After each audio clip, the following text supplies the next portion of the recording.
Hello, welcome back to the second part of Unit 3. Dr. Kritzer back at you. And in this part, you're going to be able to experiment with CSS. And what I want you to be able to do is take an example that I'm going to give you, and you can play around with that example to change things. So, look at Unit 3 and open up the CSS practice. And there it is. And we're going to copy it. Just don't copy the title. And we're going to say we're going to copy it. And we're going to paste it right here into the code editor.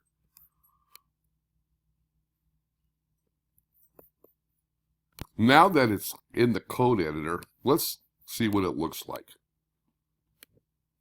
Okay, so we have a web page about animals, different types of animals, and we have it in blue and yellow, very attractive.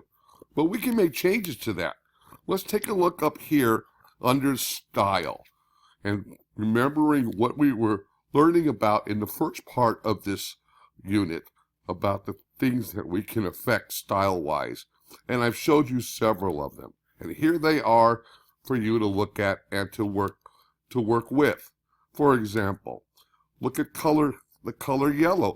Let's see what happens if we turn the color yellow into red. And then view the output. But it doesn't look quite as good that way, does it? Let's go back to yellow again.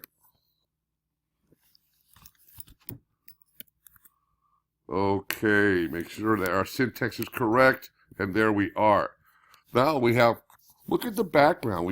Maybe we want to change the background. What would a red background look like?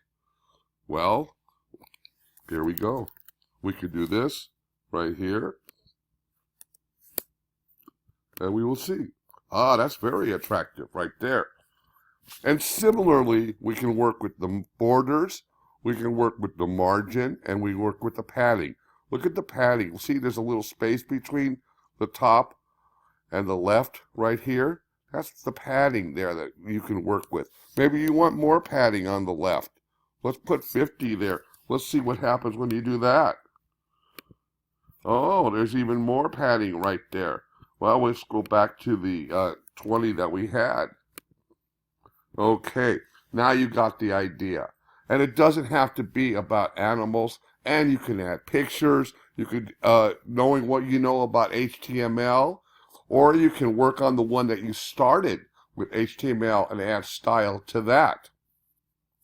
Also, I'd like to call your attention to the fact that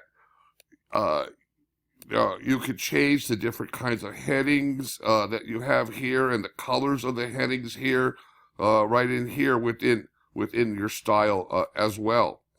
So there's a lot that you can do to affect this page using CSS. Have fun with it, and then take a screenshot and show us what you've done. And I'll be back with you again for Unit 4.